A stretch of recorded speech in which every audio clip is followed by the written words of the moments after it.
America is pretty wild right now, right?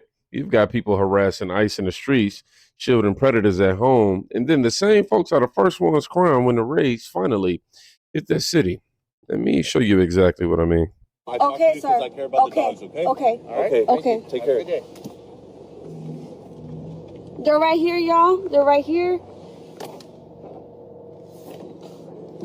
They're right here. Look. Look at these pieces of shit. Look at these pieces of shit. Show your face. Show your face. Are you proud of this? Are you proud of this? Very. Are you proud of this? Are you proud of this? God bless you, for real. God bless you. Bless you.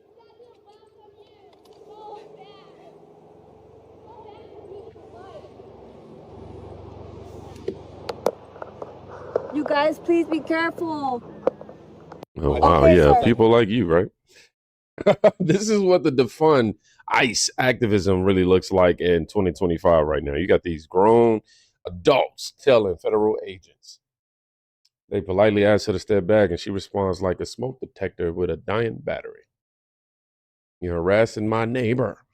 You're harassing my neighbor. Ma'am, you're literally the one chasing them like it's Black Friday and they're holding the last PS5. This is what happens when people get addicted to outrage. They start performing for their own camera roll. And if you think that's bad, wait until you see Chicago's version of this. Hey, what's your name? Come on. We got ice over here. New York plates. Forward edge. Taking this guy.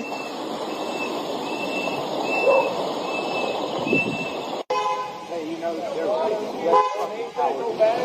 What are you guys doing? You're fucking cowards in your mask. What are you guys doing? Take your mask. What did he do? What did he do? What's your name? What should I call you? What are you guys' names? Fucking stand behind that shit. Take your fucking mask off. Get the fuck out of here. Get the fuck out of our neighborhood. Fuck out of here. Nobody fucking wants you. You guys are some fucking cowards. You're cowards. You're cowards. Oh, that's like a nerve? You're fucking... You're cowards. You're fucking cowards.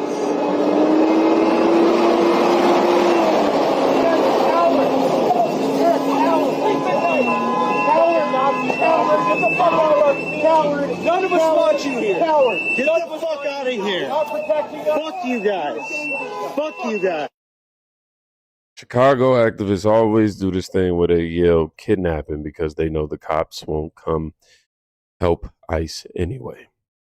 I mean, he's sprinting behind that van, man. Like, what? Bro, ICE is detaining a grown man, not stealing some package off of your porch. That's how he going after them. And these the same folks that talk the most after the vans drive away. When ICE is right in front of them, you see a whole different energy. And while they're screaming kidnapping, let me show you what actual negligence looks like when the system refuses to hold a predator. She didn't know until this week that the suspect was not a U.S. citizen. Now that she does, she believes justice is deportation. It's hurtful that my child is a victim and they have this person and let him go.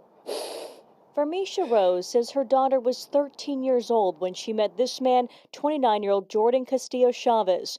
Rose found out when she looked at her daughter's phone. And then there was this message from this guy. I'm like, who is this? And she's like, oh, that's my friend. I just met him online. And I looked at the messages. There were photos. There were messages that indicated like he was coming to pick her up. And I immediately just like dropped. Like I fainted. Like this is not happening right now. In March, Pineville police charged Castillo Chavez with indecent liberties and other sex-related charges. He has since bonded out.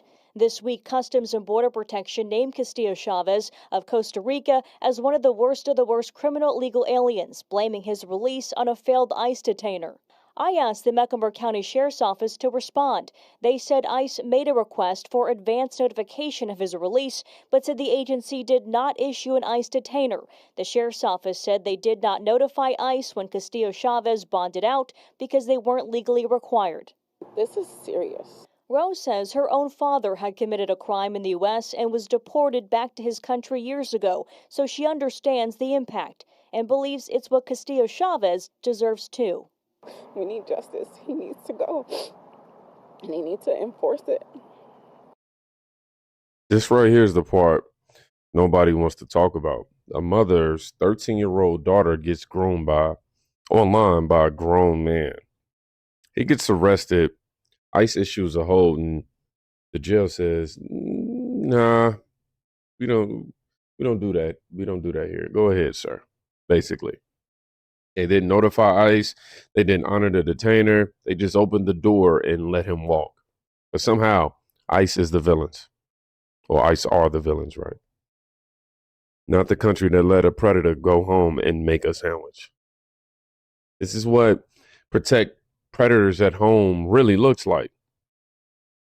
And people wonder why the raids are escalating. Let me show you the consequence. All right, so if you're new to the channel, welcome to the channel. Follow, like. I got an update as I've been posting, the one about Kansas City where a truck driver that was a terrorist was arrested in Kansas the other day. All right, so on November the 8th, I received a message, a direct message from one of the followers to the channel that said, "Hey, check out this hotspot for foreign drivers in the panhandle of Texas off I-40. There's a pilot across the street from the pilot. There's a truck stop where a lot of foreigners get together at."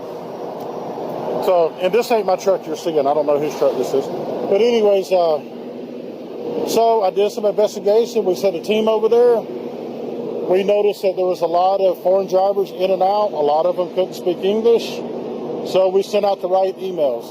Let me give a kudos to that subscriber who gave me that tip. On November the 11th, I sent out some emails on November the 9th to the right people. November the 11th, Texas State Troopers, Department of Transportation, Homeland Security, Border Patrol set up a perimeter on I-40 right there at that hot spot that the subscriber told me there was.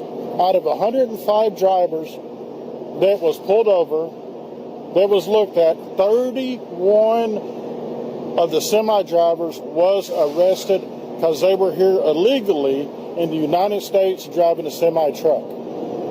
Thank you. Kudos to Texas and kudos to that subscriber for sending us that information. And y'all keep sending us these tips. I mean, we will investigate them. We will get them off the road. All 31 drivers that was arrested for being here illegally, and they had a CDL, all 31 CDLs came from the state of California. So kudos to everybody in Texas for doing their job. This truck right here is from Canada. But anyways, just want to give y'all an update. Everybody have a good day. Now, this is what happens when the system says we're not going to enforce anything. Truckers, 31 undocumented drivers, all with California-issued CDLs, caught driving massive 18-wheelers on American highways. Imagine getting into a wreck with someone who shouldn't even be driving a forklift, let alone a semi. And the only reason this raid happened, a tip from American truckers. But the loudest activists will still swear no one is here illegally. Everything is fine. Well, fine turns into screaming real fast when ICE shows up where they sleep. Your friendly service announcement. Fuck ICE! Night isn't over yet. We have a secret mission. What are we doing, Baron? So ICE is in this hotel sleeping over here, and I have access to the courtyard. So I have the big megaphone, and I got the screaming babies, and they're going to fucking wake up to that shit right now. Do not let these fucking demons rest.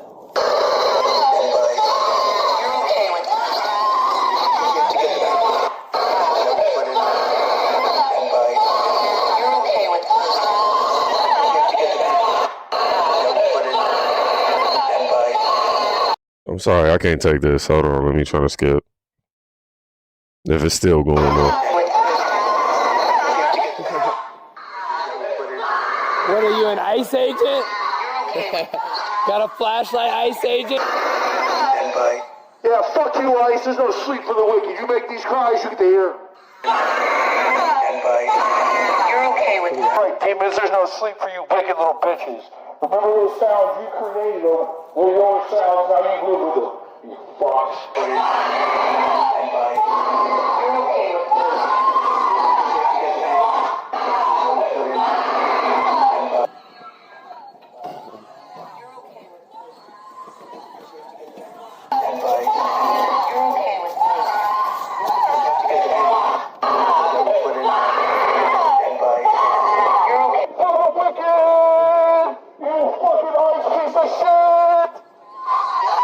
No rest for Nazis! Fuck you all, traitors! You're okay with this? We'll be back! No rest for the wicked. This is where the mask slides completely off. They pulled up outside a hotel where ICE agents apparently were sleeping and blasted recordings of traumatized children through megaphones, man. Because nothing says we care about kids like using the sound of children as a psychological weapon. This isn't activism. This is emotional terrorism with Wi-Fi. The same people who claim ISIS crews spent the night torturing federal workers who haven't slept, some probably in 48 hours. But the meltdown reaches new levels when the raid hits their city. So I keep seeing all of these videos out of Charlotte, North Carolina about how the city has practically shut down because ICE came to town. And I see all of these videos about all of these job sites that are practically empty because none of the workers showed up, and stores that are empty because none of the customers showed up, and how 15% of public school children didn't come to school the next day because they're afraid of being deported. That's 1 in 6 kids, by the way. And I think all these stories are supposed to make me feel really bad.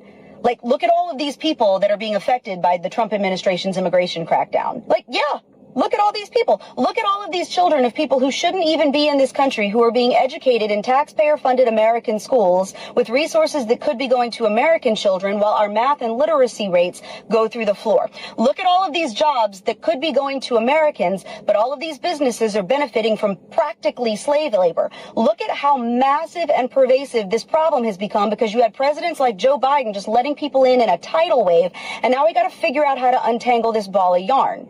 Yeah, look at all of these people. That's kind of the point. Charlotte got hit hard. Entire businesses empty. Schools missing half their students. Workplaces abandoned like someone yelled ICE and everyone or every chair just slid back on its own. And suddenly the same people who said ICE is unnecessary start yelling, "Where's everyone? Why are the stores closed? Why is no one showing up?" When you build a whole economy on people who aren't supposed to be here, this is exactly what happens. Now, the most honest reaction comes from the people on the run.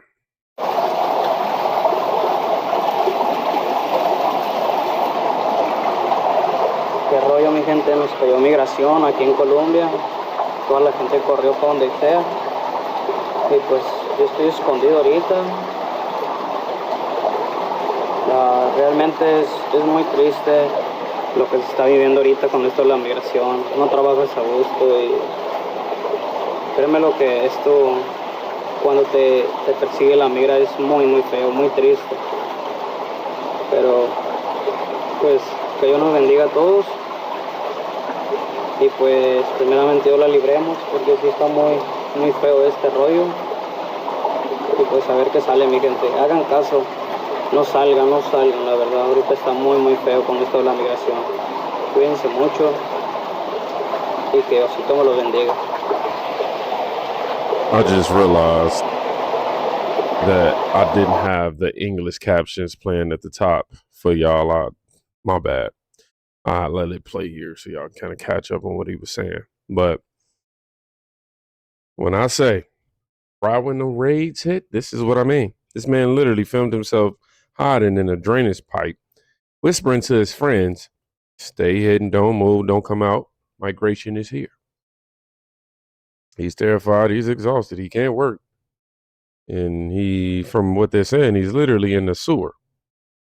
This is real impact of enforcement, not the tweets, not the protests, not the hashtags. And the irony, the same activists who harassed ICE officers in America would never hide in the sewer for someone else. Just saying. America's at a crossroads.